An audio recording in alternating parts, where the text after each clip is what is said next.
Today, guys, on Beer Geek Nation, episode 500, and we are doing a very, very special beer, one that I've been hoarding away in my cellar for a special time, and episode 500 seems to be that one. And I just want to say thank you so much again for your continued support, your continued comments and feedback and emails and tweets and all that stuff. It just makes doing this really, really worthwhile. So with that said, what beer are we looking at today? Well, as you can see here, this is the one, the only Goose Island Bourbon County Stout Rare. Coming in at 13% alcohol by volume. This beer is no longer available. It was brewed one time. The story behind this one is they took 23-year-old Pappy Van Winkle Barrels, which, one of the rarest barrels, bourbon barrels in the world, probably is the rarest bourbon barrel in the world.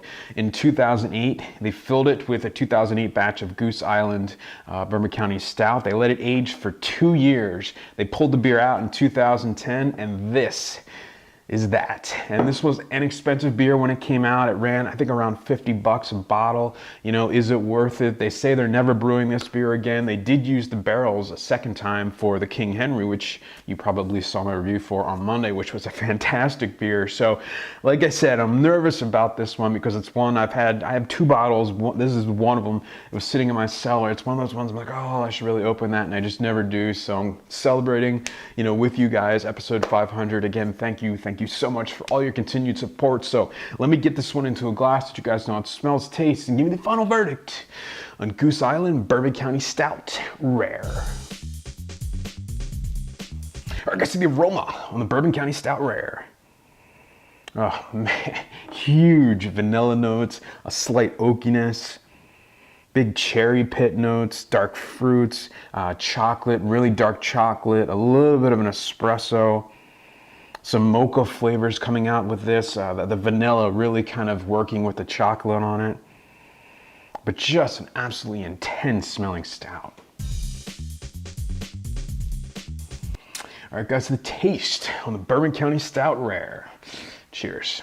Oh, wow, yeah. Wow, right at the front of the tongue, you're immediately hit with a big coffee bitterness, espresso type of bitterness.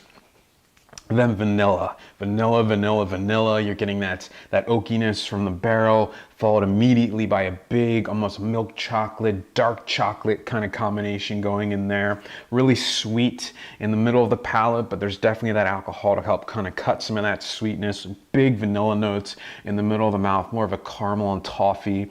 A little bit of that cherry pit, like a chocolate covered cherry kind of coming through in the middle of the mouth as well. Sweet aftertaste on this one, more vanilla, more of that bourbon coming through, a little bit of almost like a pipe tobacco type of sweetness in the back. Nice chocolate, nice roasty note coming through in the back as well. For 13%, it's crazy how actually easy it is to drink. It's definitely a sipper, definitely complex. I'll let this one warm up to the proper temperature, and you can definitely get a lot of those bourbon notes mixed with that really great stout. It just is a crazy well-crafted beer, and what the barrel did to this thing is just fantastic. All right, guys, so the final verdict on the Bourbon County Stout Rare, 13%. Unfortunately, not available anymore, guys. This one is easily getting an A+. For me, Bourbon County brand stout is one of my favorite imperial stouts, one of my favorite barrel-aged beers, one of my favorite beers in general. What am I saying? So, this one I was really nervous about. The price tag, kind of the myth, the legend of this beer, was I was afraid it just wasn't going to be that much better than Bourbon County Stout, and I was wrong. I was completely wrong. To take in my mind what already is pretty much a perfect beer, and then to ramp it up even more, this is what this is. The way the barrel just blended this beer a little bit more, vanilla notes popping off the chocolate and the coffee, the imperial stout. It's a great base beer, and then you're throwing it in a world-class barrel for 2 years. You can't go wrong. I mean, you just can't go wrong. Is it worth the price tag? I think absolutely. When it came out, it's definitely worth the price tag. It's a once-in-a-lifetime type of beer, and it definitely tastes like that price tag. You definitely taste it in there. Awesome stuff. So glad I got to try it and share it with you guys for episode 500. Getting an A+ for me. It's a world-class beer, and thank you so much again for all your continued support, and I look forward to 500 more. Cheers, guys.